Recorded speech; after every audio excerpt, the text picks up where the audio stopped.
Hello and welcome back. Today we're looking at Waaree Renewable Technologies Limited. They're a subsidiary of the well-known Waaree Energies Limited and are heavily involved in the renewable energy space, particularly solar EPC, that's engineering, procurement and construction. That's right.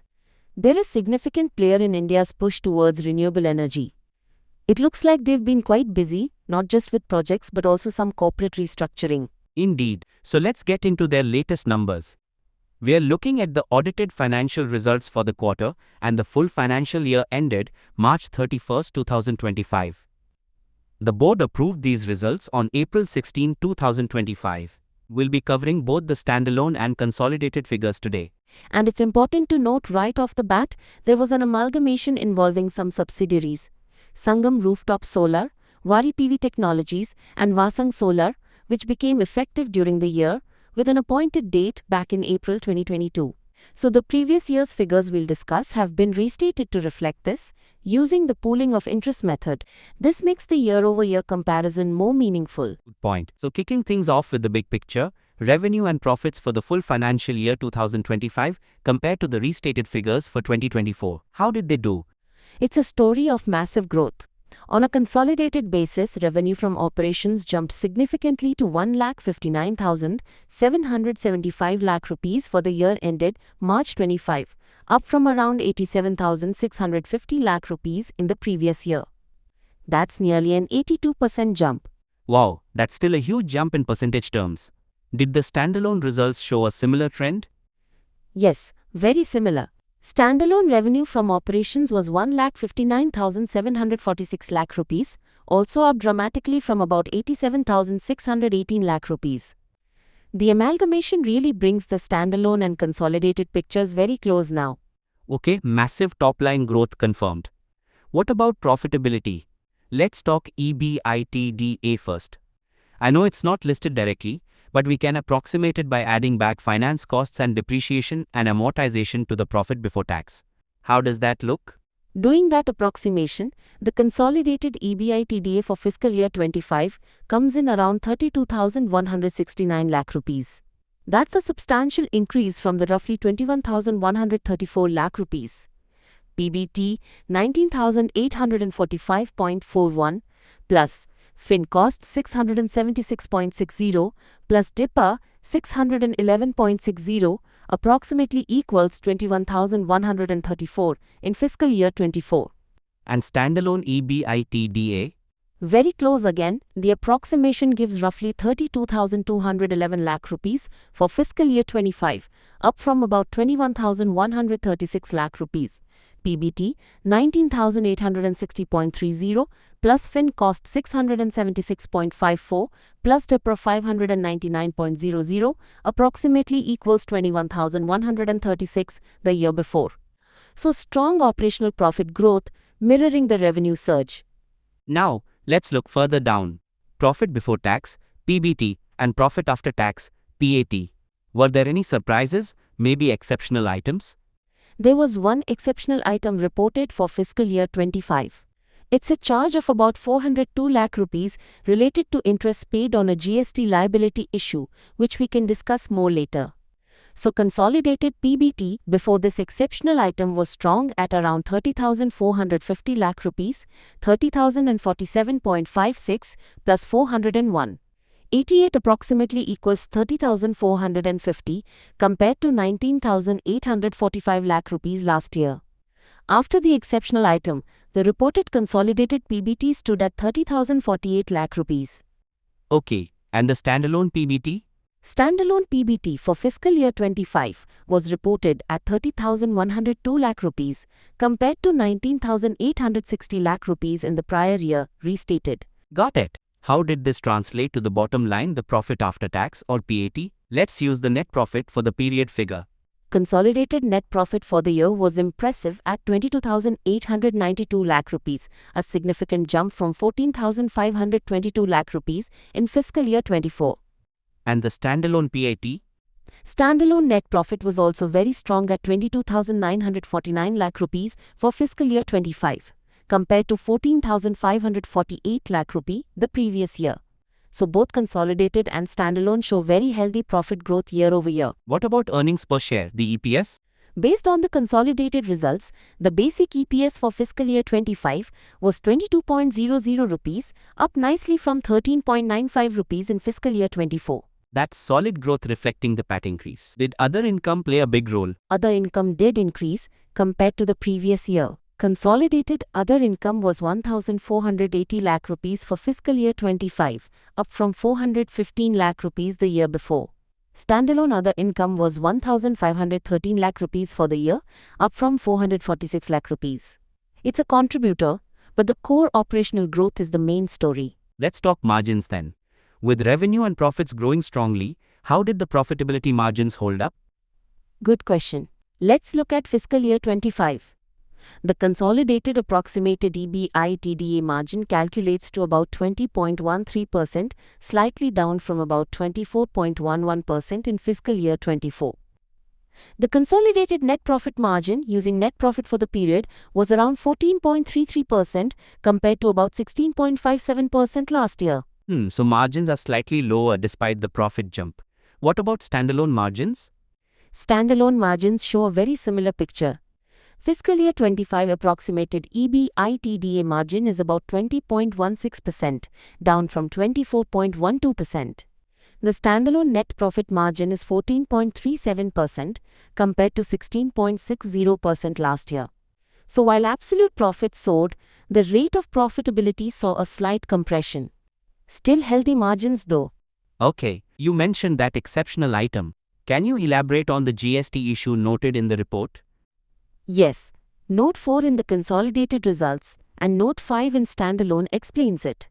It seems the company had availed input tax credit ITC on goods for projects planned for execution. Due to a customer cancelling an LOA, the company decided to use these assets for its own IPP portfolio.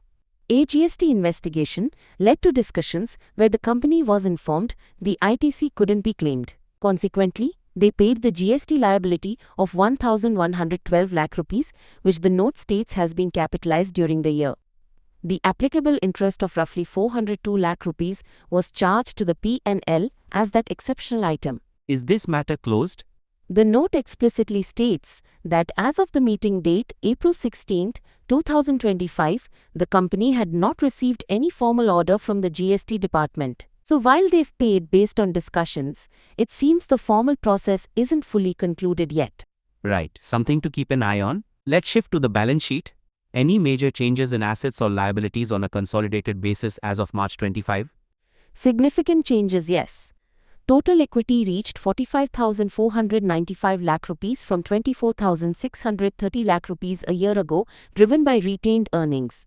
Total assets jumped to 1,12,012 lakh rupees from 71,432 lakh rupees. This growth was fueled by increases in PPE, capital work in progress, trade receivables, and significantly higher cash and bank balances.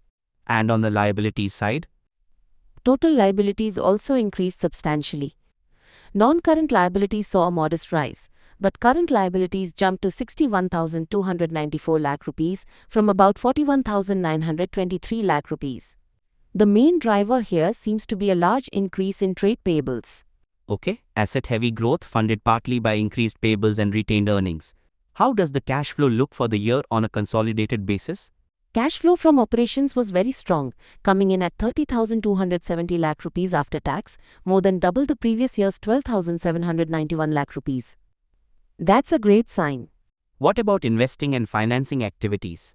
Investing activities saw a significant outflow of about 23,693 lakh rupees, up from 11,439 lakh rupees last year. This reflects increased investment in PPE and other bank deposits. Financing activities saw an outflow of around 4,857 lakh rupees, mainly due to dividend payments, 2,084 lakh rupees, and interest paid, 1,484 lakh rupees compared to a smaller outflow of 718 lakh rupees last year.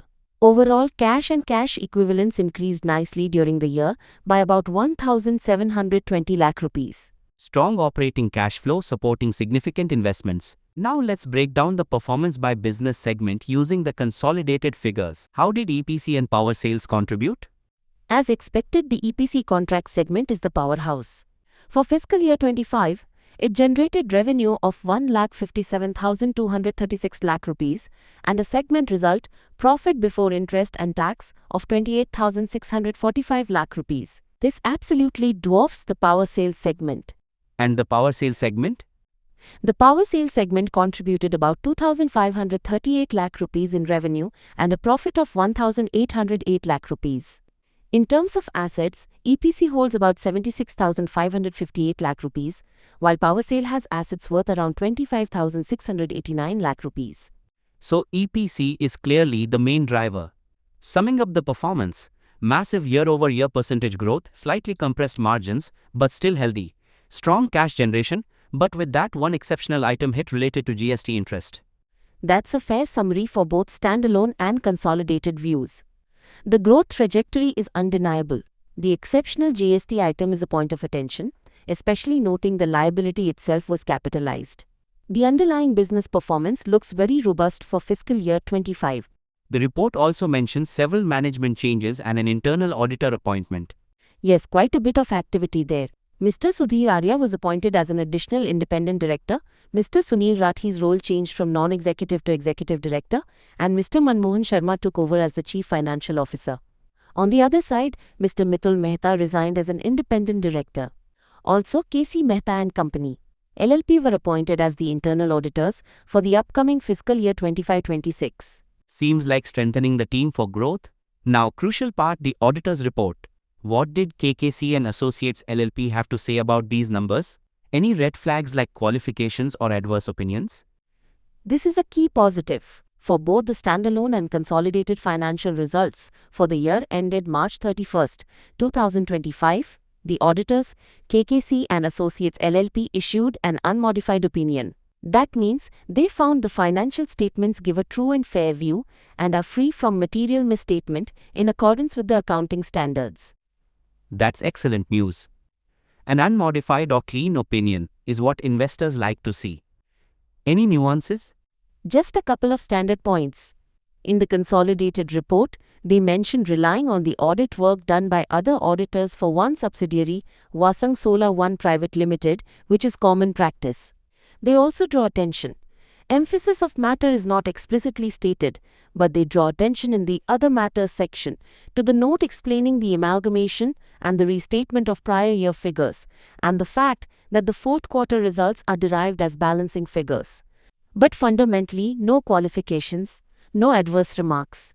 That clean auditor's report definitely adds confidence to these strong numbers. So wrapping up, what's the outlook and what are the potential risks? Disclaimer first, remember we are financial analysts, not investment advisors.